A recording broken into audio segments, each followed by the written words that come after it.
Hey guys, my name is Margie Fitzgerald, LCSW, and here I am using a new platform, so forgive me for technical difficulties. Welcome, welcome, welcome. This is the first module of the introductory course that I'm offering called Family Court Survival, Understanding Narcissistic Abuse Dynamics in Child Custody Cases. First of all, I'm so sorry for what has brought you to me, but I'm so grateful that you're here.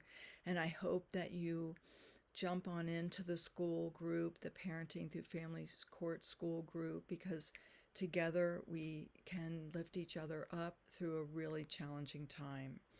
I know so often the trauma makes us want to isolate. I know that happened for me 20 years ago when I went through this, and I learned a lot the hard way. I'm also a licensed clinical social worker in private practice. I'm a coach whose passion is to work with parents that are navigating the family court system with a narcissist, abusive partner for learning the best outcomes for your children. So again, my name is Margie Fitzgerald. I'm the Maverick Therapist. You can always reach me. I do one-on-one coaching. My office number is 970-514-0963. Feel free to call and leave me a voicemail if I'm in the office seeing clients or, whatever. So this is the first one, the first slide.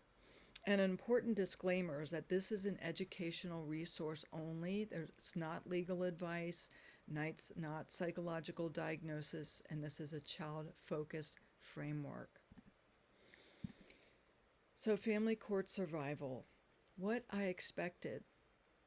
Well, most of us expect that we're going to be listened to when we report what's going on, especially when it affects the well-being of our children.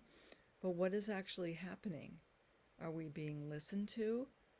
Are there court hearings that are being scheduled and we're not being informed of them? Are there delays after delays? Is the other parent behaving in ways that we just could not have predicted? Areas where I may be applying normal relationship rules to an abnormal situation. So this is a therapist-led introductory course helping parents understand manipulation tactics, protect their children, and navigate family court with greater clarity and confidence. If you're taking this course, you're likely navigating one of the most challenging experiences a parent can face, trying to protect your child while navigating family court with a narcissistic abusive ex. This course will help you understand the patterns that often occur in these situations, reduce confusion, focus your energy when it matters most, your child and your parenting. Why family court feels so confusing. Understanding the difference between high conflict and abuse. By the end of this module, you guys will, 1, understand why traditional co-parenting advice often fails with abusive personalities, if you haven't already seen that. Recognize the difference between conflict and coercive control. Learn why family court frequently misunderstands abuse dynamics. Understand how narcissistic personalities use the legal system. A key teaching point here is that you're not dealing with a difficult co-parent. You may be dealing with a person whose primary goal is to control rather than cooperation. So many parents enter family court believing that if they remain reasonable, honest, and child-focused, that others will naturally recognize the truth of what's happening. When that doesn't happen, confusion and self-doubt often follow. So the topics we'll cover today are high conflict versus coercive control, why reasonable expectations don't work with unreasonable people, the narcissistic need for power and control, how abuse often continues after separation, introduction to post-separation abuse, and that's really a risky time. High conflict versus coercive control. High conflict basically means, we can't get along. So in a high conflict situation, both parents contribute to the conflict, usually. Both become emotionally reactive, because it's an emotionally intense situation. Communication breaks down, arguments may escalate, both parents may make mistakes. The primary issue is poor conflict management. Not every difficult case involves coercive control. The key difference is whether the primary goal appears to be problem solving or maintaining power and control over others. So, an example of high conflict. A parent becomes angry because the other parent is 30 minutes late for pickup. A heated argument follows through text messages. Both parents send emotional messages and say things they later regret. The goal is often still to solve the problem, but emotions get in the way. Another example, parents disagree about a child's soccer schedule. Each believes they're acting in the child's best interest. The disagreement becomes heated. Both continue arguing. The conflict centers on the issue itself. Another example, parents disagree, once again, about a child's soccer schedule. Each believes they're acting in the child's best interest. The disagreement becomes heated. Both continue arguing, and the conflict centers on the issue itself. That's the difference there. So coercive control, the goal is control. One person seeks power or dominance. Conflict is often used as a tool. The goal is not resolution.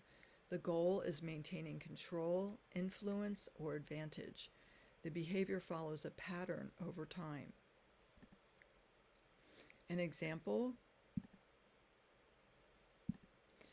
a parenting exchange is scheduled for 5 p.m. One parent repeatedly changes pickup plans at the last minute. When concerns are raised, they respond, "You're impossible to work with. You're always causing problems." The issue isn't transportation. The issue is creating instability and then blaming the other parent. Another example, a parent knows, the child has a medical appointment.